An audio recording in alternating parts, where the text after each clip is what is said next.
Welcome to the Social Media Cafe podcast. I'm Bridie Castiel, social media strategist for small business owners. So grab a coffee and join us for a chat about social media marketing and running a small business. Hi, Yonina. Thank you so much for joining me. This is the first episode I'm filming for my new video podcast, and I'm super delighted you're here. I know you are well accustomed to doing webinars and online bits and pieces as of late, so I'm really, really pleased you could join me. First things first, I want to hear, well, everybody else wants to hear what it is that you do, who you are, and then we'll start talking about your social media. Hi, so thank you for having me. My name is Yonina Rubinstein, and I am a sexuality educator. So that means I get to teach people all about the really most fun, interesting, juicy parts of life, everything related to our body, to having sex, to body image, consent. I work with women, with parents, and with teens, and we really cover just so many really interesting topics through webinars, through in-person workshops, and also one-on-one coaching. Wow. Okay. So this kind of spans all age groups, right? It can. I personally focus on teens and up, and I teach parents who have young children, but I myself don't teach young children. I do have colleagues who work in kindergartens and grade school, elementary school, but that's less of my focus. Oh, okay. So this is like a really sensitive topic to be Yes. talking about online, and especially coming from, I don't know where you live, but you visually look religious. So I'm going to assume from a religious background. How does that balance come into play with you bringing this topic online, which in and of itself is kind of, I don't want to go as far as to say taboo, but the internet is already something that people have concerns about in terms of like being kosher and stuff. So how do you balance all that? So that's a really good question, and it's an ongoing journey. I'll start with just the more organic part of it in daily life. A lot of times when I tell people what I do, they'll like start blushing or change the subject. I have colleagues who really don't tell people so much, like they kind of beat around the bush. In the beginning, it was a little bit like there were some people who I would use different language to explain what I did. But as I've become more comfortable with what I do professionally, and just kind of put it all out there. And then, like you said, in the online sphere, there's a whole another added element. And I want to go back and say that it's not just in religious circles. You would think, right, that like religious people would be much more off put. But I remember my first business course that I took through Ma'of in Israel. And we always like go around and introduce ourselves and what we did. And when I introduced myself, he turned so red and started stammering. And he was like, well, I guess I won't be calling on you to give any examples then during the course. And I was just like, you don't understand. And like, we didn't even explain what it was. We just gave the title. Right. Okay. So it really does. Yeah. It spans social circles, like the shame and uncomfortable kind of attitude towards sexuality.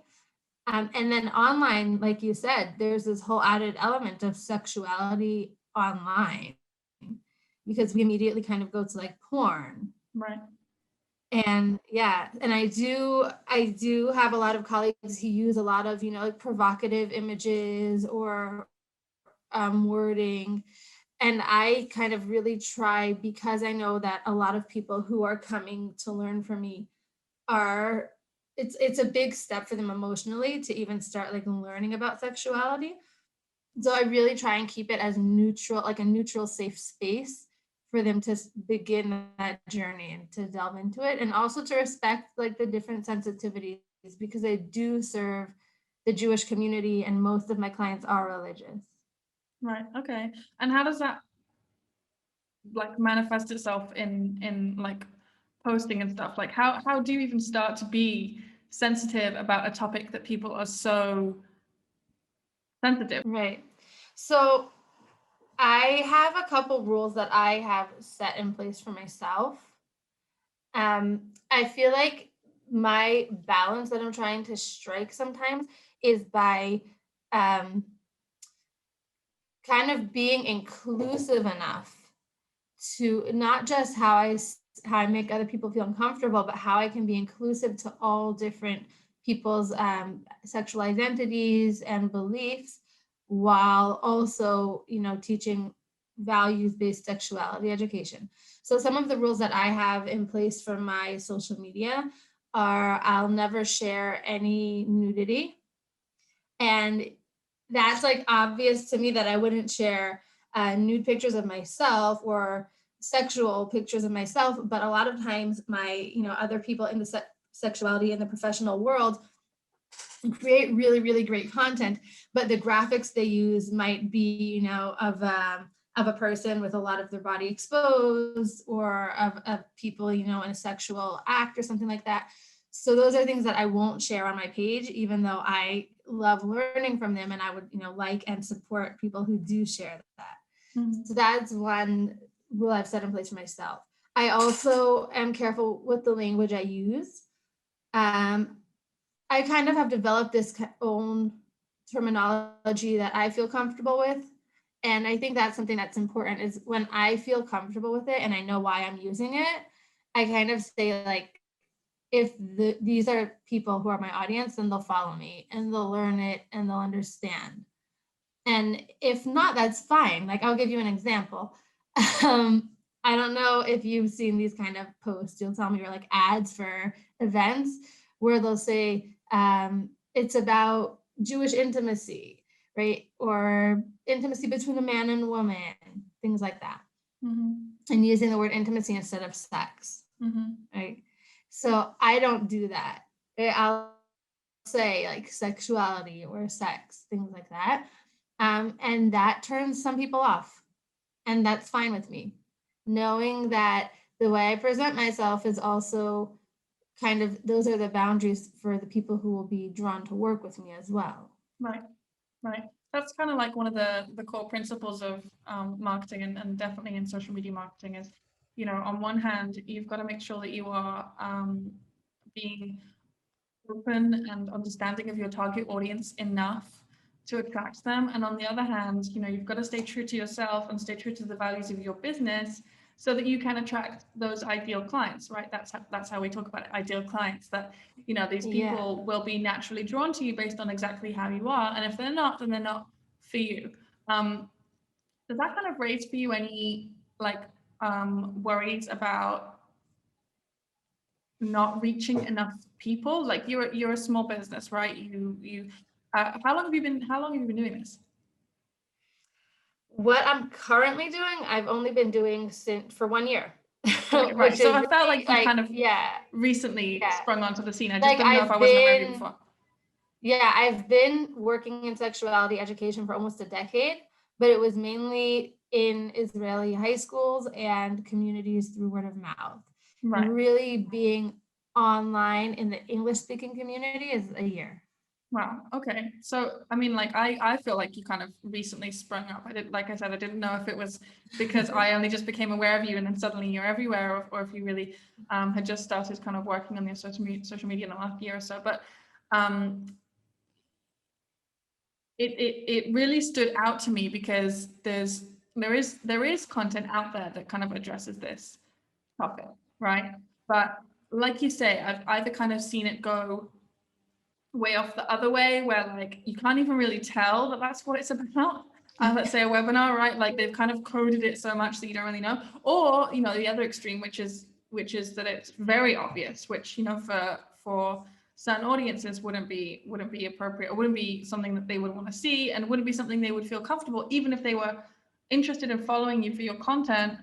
They wouldn't want that to come up on their feed. Like, right. I don't know, let's say that, they're sitting on the bus on Instagram, like, there's certain things you don't want to spring up on your feed for fear of someone looking over your shoulder, or a kid, or something like that. So I think it's a really beautiful balance what you've been doing, and I really feel like your message has been carefully crafted. And I want to talk a little bit about boundaries within that. Like, I noticed in one of your stories a few weeks ago, maybe last week, you did like an ask me anything or ask me a question thing. And one of the questions was something personal about you. And you said, I don't answer personal questions. So I want to hear like that's one boundary, and talk to me about the decision-making process behind that. But also, like, are there any other boundaries that you kind of have set for yourself or for your business?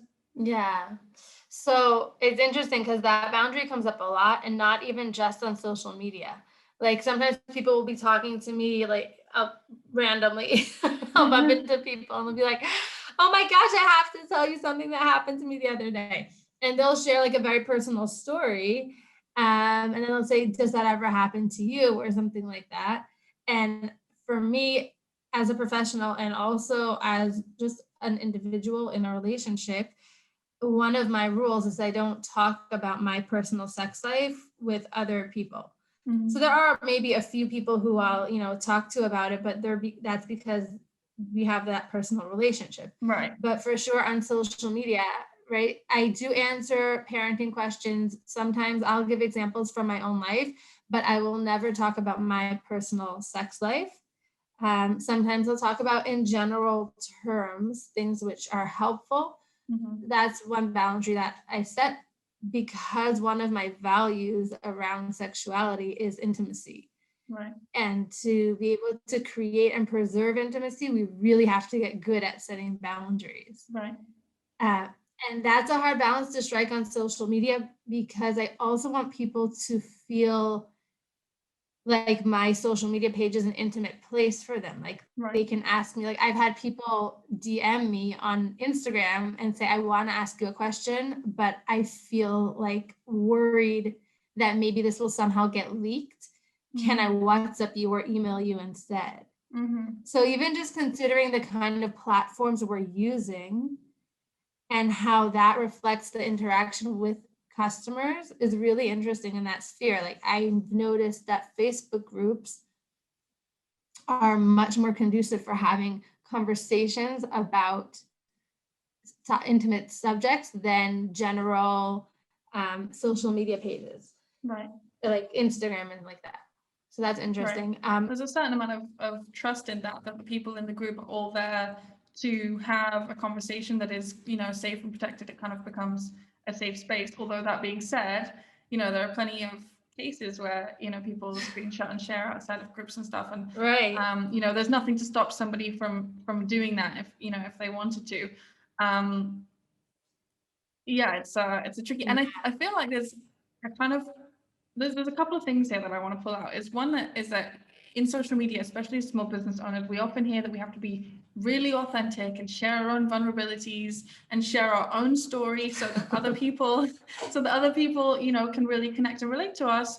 And obviously in your case, you've made rightly so a point of not going there. Which, do you feel like that limits you in any way, or or is that like completely comfortable for you? That's a really good question.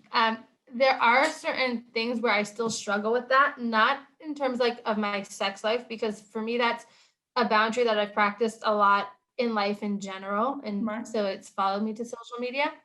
But in terms of my mental health struggles, or in terms of struggles in my business, I feel like I am a very authentic person, and I want to bring that with me to social media. And I know that also is what catches, and that's what makes things, people relatable, and people are looking for that. I feel like sometimes it even borders on, I would call it emotional pornography, where people are like putting themselves out there so much that that's what people like showing up for like the, for them. Not gossip, but for that, to get really, really into someone's inner life. So that bothers me in the sense that where are people putting the limits? Where are people putting boundaries? How healthy is that emotionally for someone to be getting their validation through thousands of online followers? Right. On the other hand, there is that I know that feeling of when someone shares something really personal and you can identify, and how that can really help you feel okay and not alone and seek out help. So there is what to be said for that. And I struggle with that as well, with figuring out what to share that will be helpful to other people and helpful for myself without crossing that line that I feel is more performative. Like I'm sharing really intimate details about my life in order to gain some sort of reaction from other people. Validation, right. Yeah, it's one of the questions honestly comes up the most. Probably there are many questions that come up often, but like for me, like the biggest question is, well, how personal do I have to get? Like how much do I have to share? Like, I do I have to post pictures of my cat and my visit to my savta and like my morning coffee every day, right? Like, do I have to go further than that? Do I have to post selfies of me crying when I'm having a bad day and all that stuff? So and I always say like that's a completely personal choice. And it may be that there are some things that really benefit your business to be vulnerable on, but that has to be like a business qualified decision. If you're using it as just an emotional outlet, as a creative space for you to share and to get that kind of emotional validation and justification from other people, I agree with you. I feel like that is a dangerous place to start getting into. And B, as a business, that doesn't serve your business at all. Like if you want to have a personal space, create a new account, right? If you want to be able to share freely whatever comes up and whatever you want to get out there, do that somewhere else, because it doesn't necessarily add to your business. And then when you start to blur the lines between the two, things get really, really confusing. So that's a question. Start to feel like they're your that's friend. A question I've really. Which is a good thing, right? Like you want people to feel like they have a relationship with you, but I feel like in your space, like people start to feel like they're your friend and therefore can just come and talk to you about their sex life, like even on the street, and expect you to kind of jump in and be like, oh yeah, sex on the street all the time, like you're not friends. And I'm sure you know, like you said, you have people that you talk to and that you've chosen to share intimate details of your life with because they are chosen friends, people that you trust and will support you. But your average Susan is not gonna be the person that you start to divulge with and want to connect with on that level. So I think it's a really interesting, like these issues come up in every business using social media, but like for you it just goes like 5 layers deeper, that I find it such an interesting phenomenon that people will just feel like they could have those conversations with you. Yeah, that's a question that's come up for me a lot recently as I've started getting clearer. My Instagram following has been growing and I've been starting to really ask what my goal is for this page, right? So I do have the education and advocacy element, and there's also the, to drive business. And that question of how much do I really want to share of my personal life here and how much do I want it to remain purely professional is something I've really been asking myself, because I do have fun sharing my personal life. I have fun sharing, pictures of my kids and going on hikes. And I think it's also helpful for people, because it's such a sensitive topic, to feel like they can really trust me and they feel close to me and they realize I'm not just like, walking around talking about sex all day, that there are other elements to life. And I think it's important in terms of the modeling, because I talk a lot about how we don't see, people having sex. We don't see how people are expressing their sexuality necessarily. So we don't know, right? When we imagine like a sexual person, we might have this image in mind from a movie or from porn. Right. But to have that modeling of someone who teaches about sex, who's very open about sexuality, and also has a normal life is important for people to see, so that they can also realize that they can have that as well. That's so interesting. Yeah, like, you've kind of made those business justifications for sharing that content because it helps build like a wider picture for your people. But what's interesting to me is I was just thinking of this, like, let's take the same subject matter of sensitive topics online, but apply it to somebody who's like a psychiatrist or a therapist. It's like I feel like the tables have turned. Like I feel like people don't want to know about their therapists' personal lives, and they don't want to have that next step relationship. What they want to know is that they are in a professional, safe space, and they have confidentiality, and that none of that is kind of none of the therapist's life or feelings or opinions on things. Like the role of a therapist really is to not have necessarily opinions on things, but rather help somebody work through their own issues. And so it's kind of like we don't want that when it comes to therapists. And there are many therapists on Instagram that are like super, super successful, and they don't do any of that stuff. So it's kind of, you know, we're always talking about like, you've got to share your vulnerabilities, you've got to share your life, you've got to share, you know, things that people can relate to. And yet in some spaces, we actually want to keep that distance to feel safe. Is that something you've thought about as well?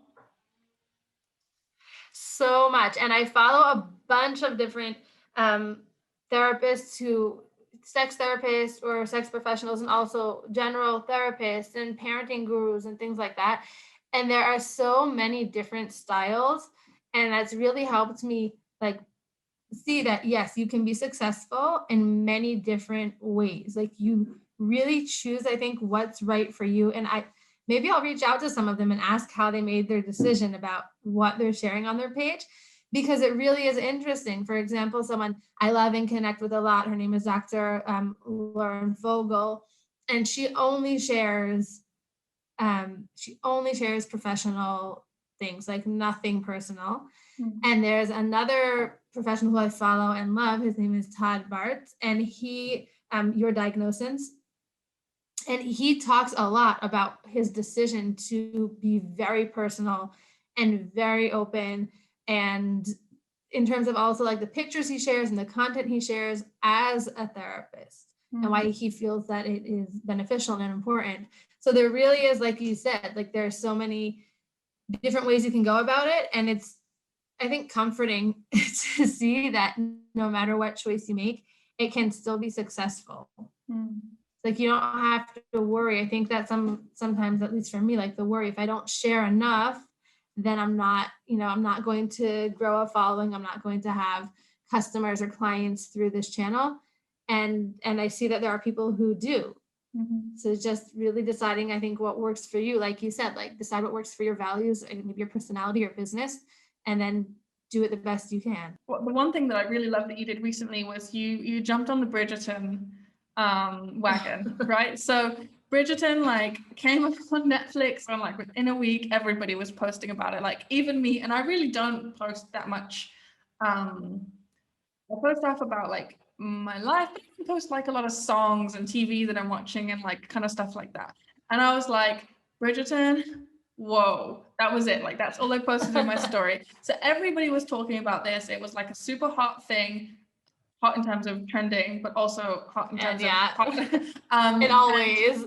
In all the ways it was hot. And I loved that, like really, really quickly you took that as something that you could, you know, create a piece of content on, right? Like, and you did this webinar. How many people did you have sign up for that in the end?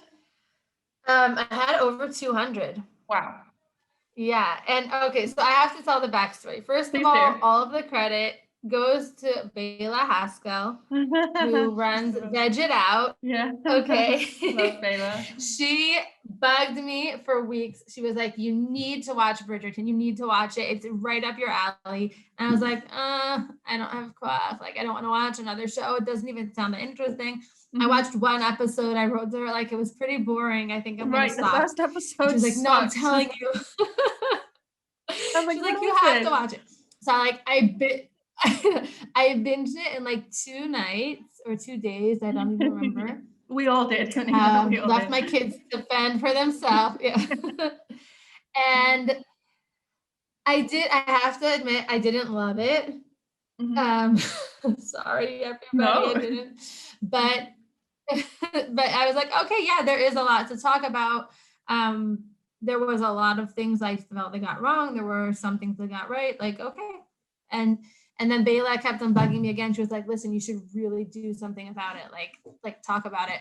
And I had seen a bunch of other, now that I'm thinking about it, it wasn't a ton, but a few other sex ed professionals who had done some sort of Instagram live or a post about Bridgerton.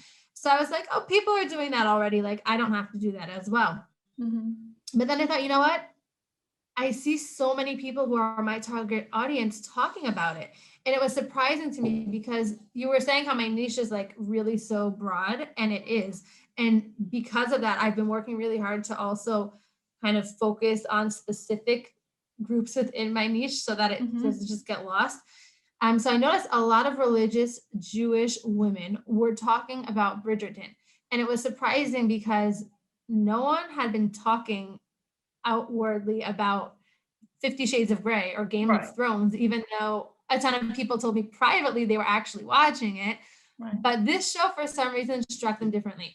And so I was like, yeah. And I just Well, it's because this. most people would just watch the first episode and be like, oh, this is boring. This is really tame. I'm just going to leave that there. So only people who really watched it know where it goes.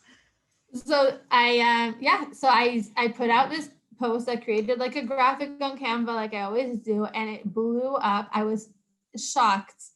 I was shocked. So many people, over 200 people registered at the actual live. There were over 60 women. Wow. And I got so many responses to women who watched the webinar live and who watched the recording.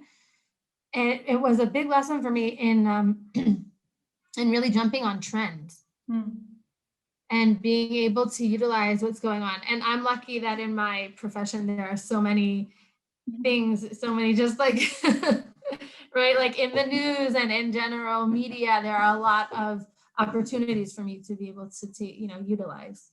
Yeah, I think it's really exciting to be able to do that because, you are kind of piggybacking on something that has already captured people's attention. So you have so much less work to do when you are, going for that. And what I loved about that session that you did was that,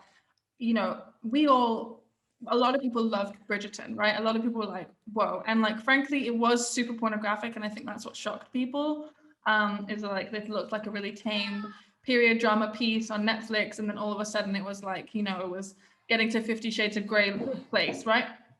So everybody was like super shocked and like, really wanting to talk about it and share their thoughts and stuff. And then, you came to kind of create some structure around that. And there were so many issues in that show. Like, and I saw them for what they were based on the fact that, okay, these are social construct issues and issues with the fact that the girls don't know what's happening and they don't know how a baby is made and they're scared, like all of these things. But it wasn't until you really like drew them out and then applied them to how these issues still exist, right? It's one thing to see it on TV and be like, oh, back then things are so crazy. And then another thing to be like, whoa, this is still happening. This is happening in our community. This is happening in our households. And I thought that was really awesome because I think that took something that people were just excited about, like maybe people had different expectations for what the webinar would be. And then, and then you really created like an education piece out of it, right? It wasn't just like an opportunity to gossip and like get all giggly about what the show was, but really, learn something from it. And I thought that was super interesting. And I can see that applying for you in so many different ways. Let's take the TikTok trends, right? So it's kind of over now, but the it's a WAP song trend. So, like the whole dance routine that comes with that and the different age ranges of people doing the dance trend and like what the words mean and how that impacts our, teens and our and adults partaking, a whole like, there's so many issues that crop up that we all worry about from like a parenting perspective, but we don't necessarily think of them as educational opportunities. So I'd be really excited if you jump on some trends moving forward. Series. Yeah, and I have to say it's really, really rare. I love to watch and support people in my community stuff, but like it's really, really rare that after bedtime I'll sit down and watch someone's webinar and stuff. Even if I've signed up for it, I'll probably catch the replay if I have time at some stage. But I tuned in live. And I was even anxious about getting bedtime out of the way to join. So, you really created a drive to attend, and it was really awesome. Yay! And I think also, thank you for showing up. It's so nice to hear. And I think what you said is something I see so often in my work, is especially when I work with in high schools. So I'll speak to like the teacher beforehand, and they'll say, oh my gosh, the girls talk about sex all the time. Like this is the only thing, they talk about, they know so much, like, I don't know. And then when I actually have a conversation with them, and it's not just like, giggling and like, oh, no, he's so cute, or what did you do, or whatever, you're actually giving them information and discussing and critical thinking.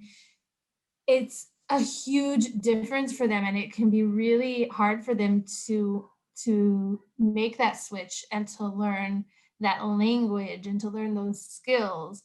And I think that's why it's so important. We're all surrounded, like you said, all the time by these opportunities. We're always getting messages about our sexuality and about relationships and about sex and our bodies and our gender roles. But to actually pause for a moment and to realize how they're affecting, what these messages are, how they're affecting us, which ones align with our values, which ones don't, and to grow and develop our sexuality proactively from our own choice, and to decide like where we want it, where we want to be, how we're going to get there. Something that most people don't do. Yeah, it's kind of been the thing that everybody has tried to avoid for like so long.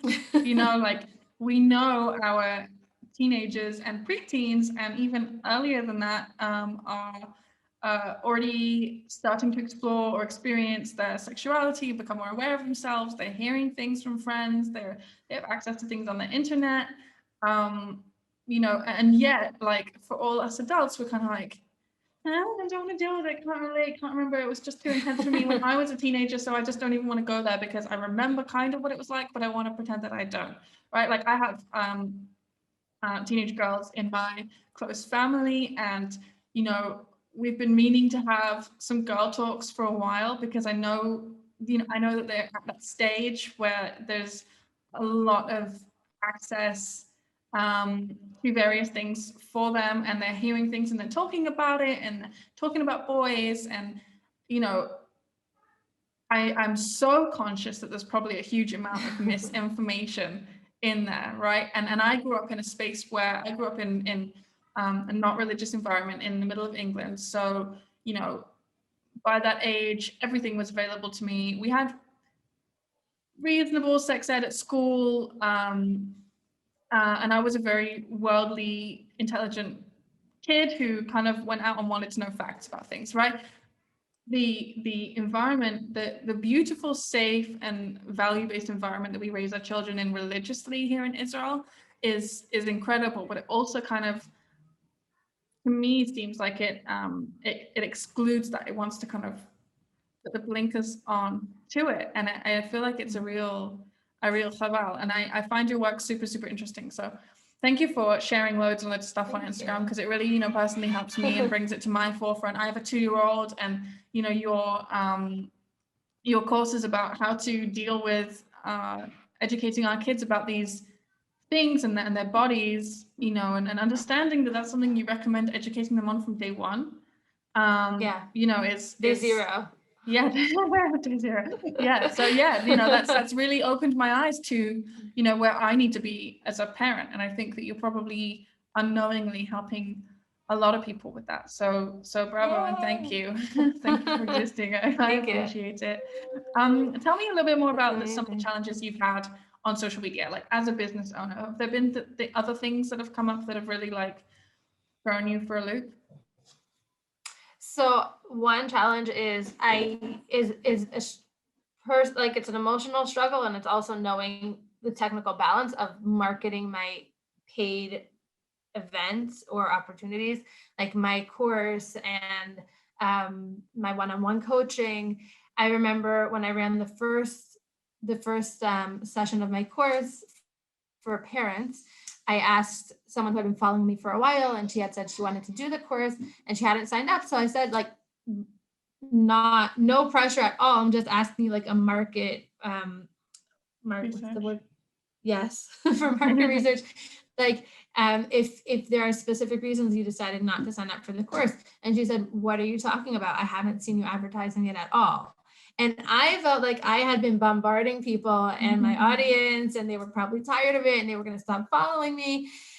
And then I realized, like, oh, this is so interesting. It hasn't necessarily popped up on their radar. So that's been something that I struggle with, finding that balance and feeling, and also just feeling confident, like, you know what, I do provide a lot of free content and a lot of free information, and this is a space where I can also promote myself and advertise my business. That's totally just feeling like legitimized in using this space for that as well, because I feel like, oh, there's so much free stuff out there, and people kind of even expect everything to just be free at this point, that sometimes they're even taken aback when things are paid. So having the confidence to say, you know what, this is a business account, and part of what I do here is to also generate income, is a piece that I'm working on. That's been a struggle. Figuring out who my niche is and reaching them, especially because I do focus on the Jewish community, on Jewish women, but many of my posts about sexuality in general apply to everyone in the world. So I will get a lot of just beautiful random people following me, and they're not necessarily my target audience. So that's also something I've been thinking about and trying to figure out. And then the whole graphics bit, which I'm not even like focusing on yet, but I do know, like, it's at the back of my head to create a brand look, to create some sort of, graphic that on one hand is very cohesive, and on the other hand can differentiate between the different kinds of posts and offers I'm putting out. Because that was one of the feedbacks that my friend gave me. She said, oh, that post you put up about your course looked like all of your other informational posts. I didn't realize that it was actually the details of your course. Yeah. That's those are a couple of the bumps in the road. My favorite reality check to give people is that nobody is seeing your content. Nobody is seeing your content. Go with the assumption every single day that not one person has seen your previous post, for a couple of reasons. One is either, one you just mentioned, either they have kind of too much visually connected your previous post to your current post, i.e. they've gone, I've already read that, skip past it, right? So visually it looks so similar that they kind of just go, I've seen it, move on. And on the other hand, not creating enough cohesiveness between posts on a branding level so that people go, oh, I saw Yonina's post last week, and now I see that she's posted a new one. Last week was really interesting. I'm going to stop and read this, right? So creating enough connection in the back of their brain that they recognize you between posts, because that's the only way that, if you've captured someone's attention one time, you want to be able to make that last over the course of your content. And, social media content is this like big picture that we're weaving together of multiple posts and multiple messages and multiple things. We're not getting everything across in one singular post. Right. So we need people's attention over time. And that's really the challenge. So super common concerns there that, I think affect all of us. I've been testing this past couple of weeks, a new graphic template of using the same design, exact same design, different text on it to give very practical how-to information.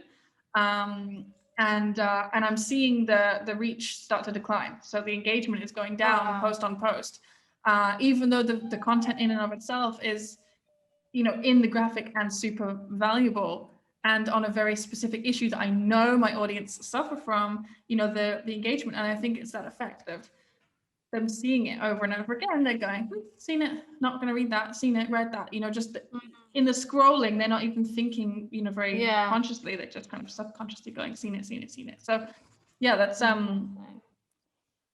I wish you all the best with finding your balance with that, because it's really a true challenge. And, for so many small business owners, myself included, we did not come into our business to be expert graphic designers, social media marketers, webinar hosts. Yeah, we came to do the thing that we love and that we have expertise in, and it just so happens that we have to do all of these other things to get our message out there. But I think you're doing an incredible job, and I really appreciate you sharing a little bit about your journey and your experiences here today.